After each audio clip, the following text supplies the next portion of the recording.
hello, you are watching Steph on the Pedal, and today I have 50 Instacart tips for you. Now, I know that Instacart has been a bit of a mess recently, but I do hope that these tips will help some of you, and if they don't help you now, I'm sure they will at some point in the future. So I did something kind of cool for this. These 50 tips are kind of a collaboration of my tips and then also tips from my Facebook group. And if you are not a member of my Facebook group, my Instacart Facebook group, you should be. I have a link in the description box down below. Make sure you go join that group because it is a very helpful resource if you are going to be an Instacart shopper. Also, make sure that you subscribe to this channel. I make a lot of Instacart content. I have a playlist linked below with all of my Instacart content in it. Give this video a thumbs up. So let's get into the tips. All right, so before you shop, number 1, download a mileage and or expense tracker. Number 2, get a portable charger because the app drains your battery really quickly. You also want to make sure that you have a car charger on you. Number 3, purchase insulated bags because they open you up to more batches. So Instacart requires that you have insulated bags. As soon as you purchase them, you can get them approved straight through Instacart. I've been told it does open you up to more batches like Costco, Sam's Club, etc.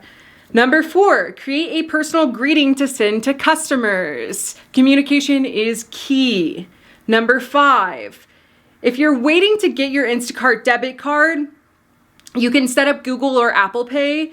Additionally, some cities and some locations offer in-store pickup. So you can check within the app to see if that's available in your city. That way you can get your card faster. Okay, these are tips for accepting a batch. Number 6, take small orders when you first start. Number 7, shop stores you're familiar with. Number 8, look at the mileage and don't take anything that's too far. Number 9, avoid batches with multiple orders until you're more familiar with Instacart. Number 10, pay attention to item and unit numbers to ensure the payout is worth it. This next set of tips is for when you are arriving at the store. Number 11, park your car near a cart return. Number 12, send your customer your initial greeting. Number 13, review the entire shopping list before you start picking to avoid backtracking. Number 14, use the restroom and wash your hands. Hopefully you don't have to tell anybody that, but there it is, just in case. So the next set of tips is for while you're shopping. Number 15, communicate order changes with your customer. This goes back to me saying that communication with your customer is really important. People like that. You're going to get a bit better tip if you are communicating. Number 16, ask for help if you can't find something. Don't go running around looking through the store for hours. That's an exaggeration, obviously. But just ask a grocery store employee, and most of them are pretty happy to help you. Number 17, the item pictured may not always be the correct item. So make sure you're not just looking at the picture, also make sure you're looking at the description of the item. And that can be vice versa too. The description could be wrong, but the item picture could be right. But the right item should, in theory, scan. Number 18, consider calling your customer if they aren't responding. Number 19, try to replace items over refunding them because if you're refunding items, it can lower your tip. So as long as you're replacing, you keep that order total about the same. And if somebody tips percentage base, your tip could actually even increase if their total bill increases. Number 20, for large orders, consider shopping non-perishable heavy items first and then setting that cart to the side and then going grabbing another cart. If you just talk to one of the employees, they should let you know that where you can leave that first cart. Number 21, pick all of your produce to weigh together before entering it in the app. This is going to save you a lot of time. Number 22, priority items are not organized by aisle. I do not prioritize those items. I just pick those as I'm going. Number 23, ask if they would like to add anything else. This will a lot of times increase your tip. I don't know why I'm throwing this at you. Maybe I need to put the pen down. I'm gonna put the pen down. Number 24, ask your customer to review order changes when you are almost finished shopping. So I normally send out a message when I have about 5 items left. Number 25, make sure the cashier scans your barcode before ringing items. Sometimes you have multiple barcodes too.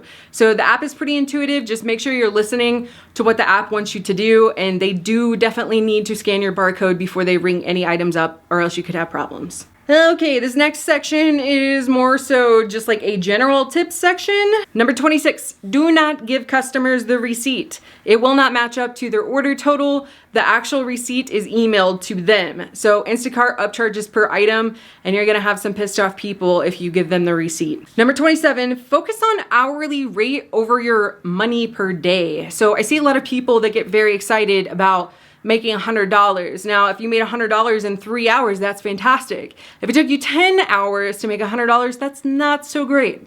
So really, it's a lot better if you're focusing on your hourly rate. Number 28, try to increase your speed. This is obviously gonna help you with your hourly rate. Number 29, you can only shop with other Instacart approved shoppers. It's not okay for you to bring along friends or family members. 30, set aside money for taxes. This is so important.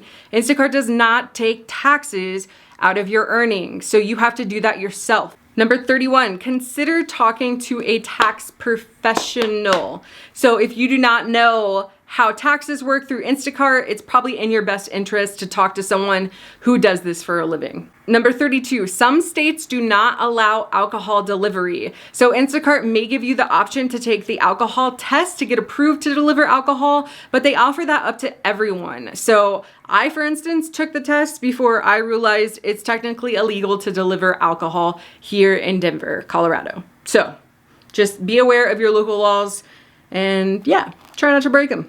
Number 33, insulated bags not only get you more batches, they actually make carrying things a lot easier. And they're really nice to have if you're doing like a Costco or a Sam's Club order. Number 34, dress comfortable but presentable. So just keep in mind how you would want somebody to look if they were delivering groceries to you. Don't just roll out of bed and go. Look nice. Number 35, be courteous to grocery store employees. You are probably going to see them a lot and you want to be friendly to them so they are friendly to you. Number 36, ring the doorbell or knock on the door when you deliver groceries. A lot of people want you to leave their groceries outside on the porch right now. That's totally fine, but let them know that their groceries have arrived, because a lot of times the app isn't very clear about that and you don't want their ice cream sitting outside on the porch. Additionally, they could have wanted to tip you in cash, so you better make sure they know you're there. Number 37, I said this over and over and over again, but make sure that you have a backup gig. As I said earlier in this video, Instacart has been kind of a mess right now, and you never know what's going to happen with Instacart or any other gig for that instance. So you always want to make sure you have a backup if this is income that you're relying on. Number 38, keep your car clean. You never know when a customer may see inside of it, and it also helps you to stay organized if you have more than one order in your car at a time. Number 39, save receipts for a week in case of disputes. Number 40, take photos of delivered items in case of disputes. I personally know people that have had customers say they didn't deliver some certain item, but as long as you have photos of them sitting on their porch, there's no way for you to get in trouble for that. Number 41, familiarize yourself with grocery store policies, especially Costco. Costco in particular allows you to shop early before the doors open to the general public, and they do have special rules for that. Number 42, make sure you pick the furthest out expiration date on products such as like milk, yogurt, etc. Number 43, avoid picking damaged goods or bruised produce. You don't want dented cans. You don't want, it needs to be better quality than what you would probably pick for yourself. Number 44, help other Instacart shoppers if you can. You can also ask them for help. A lot of them will be nice and they will help you, and you should do the same. Number 45, berries, strawberries, blueberries, blackberries. None of them scan. Don't worry about it. They scan incorrectly. Just take a photo, force item, mark as found. Number 46, wearing this lanyard is optional. You do not have to wear this if you don't want to. Number 47, always have your Instacart debit card on you. It will make your life a lot easier. 48, I get asked this a lot. You do not have to have your own Sam's Club or Costco membership in order to shop at those stores. You walk in, you tell them you're an Instacart shopper. When you check out, there's a barcode that's a membership and you're good to go. Number 49, join my Instacart Facebook group. It's very helpful. You'll be happy that you did. The link is down below. Tip number 50, always watch Steph on the pedal videos until the end.